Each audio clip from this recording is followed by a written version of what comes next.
तो ये संस्कृत का अनुवाद है कि राम घर जाता है तो कर्तरी प्रथमा, यहाँ पे कर्तरी प्रथमा लगेगा तो रामा हो जाएगा। ठीक है, ध्यान दीजिएगा पूरा फॉर्मूला के साथ।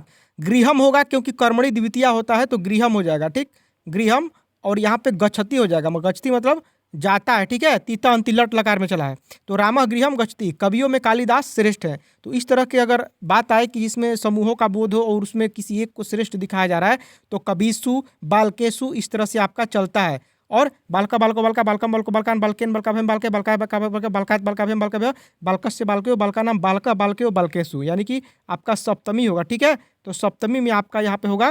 तो यहाँ पे क्या होता है, कर्ता ने कर्म को करण से संप्रदान के लिए आपादान से संबंध कहा कि अधिकरण में पेपर, तो अधिकरण में पेपर है तो में यहाँ पे लगा, इसलिए आपका सप्तमी विभक्ति कबीसु हो जाएगा। कबीसु कालिदास श्रेष्ठ अस्ति।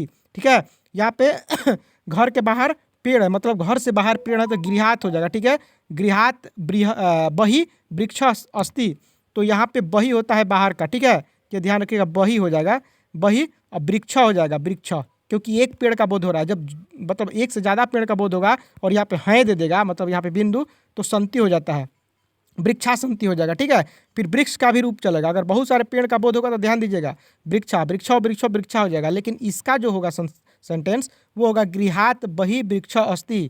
अगला है कि गंगा हमारे देश की पवित्र नदी है, तो गंगा और हमारा का होता है दोस्तों अस्माकम होता है। देखो ठीक है ना, तो हमारा का होता है अस्माकम, तो गंगा अस्माकम, अस्माकम मतलब हमारा, और देश की मतलब की लगा है ना, तो देशस्य हो जाएगा। अस्माकम देशस्य पवित्र नदी अस्ति। ठीक है, गंगा अस्माकम देशस्य पवित्र नदी अस्ति, ये हो जाएगा। विद्यालय के चारों तरफ पेड़ है। ठीक है, तो विद्यालय विद्यालयम विद्यालयम होगा, क्यों होगा बता रहे हैं।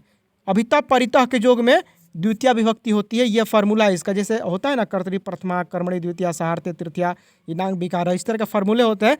तो यहाँ पे अभितः परितः के योग में द्वितीय विभक्ति, तो द्वितीय क्या होगा, बालका बालको बालका बालकम, उसी तरह से विद्यालय के चलेगा तो विद्यालय विद्यालय विद्यालय विद्यालयम हो जाएगा, कर्मणि द्वितीया। और यहाँ पे क्या हो जाएगा, विद्यालयम परितः, चारों तरफ का परितः होता है, परितः, और विद्यालय के चारों तरफ पेड़ हैं, मतलब कि यहाँ पे बहुत सारे पेड़ का बोध हो रहा है तो वृक्षा हो जाएगा। इसीलिए क्यों होगा दोस्तों ये भी हम आपको बताते हैं।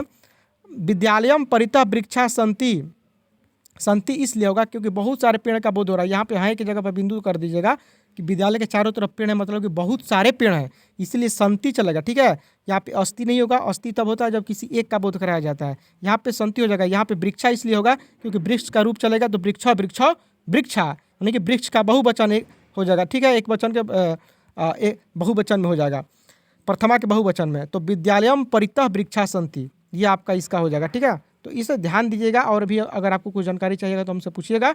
बालक का रूप दोस्तों याद करके रखिए, बालक बालको बालका बालकम बालको बालकान बालकेन बालकाभ्यम बालके बालका बालकाभ्यम बालके बालकात बालकाभ्यम बालके बालकस्य बालको बालकानाम बालका बालकयो बालकेसु, है बालका है बालको है बालका। इस पर बालक का ही रूप ऐसा है दोस्तों कि बहुत सारे इस पे काम कर जाता है। विद्यालय पर, गृह पर, बहुत सारे जगहों पे इसका रूप का यूज पड़ता है। ये मत सोचिए कि केवल बालक पे यूज पड़ता है, बालक तो केवल एक आधार है, इस पे बहुत सारे बन जाते हैं। तो चलिए अभी क्लास इतना ही, मिलते हैं अगले वीडियो में।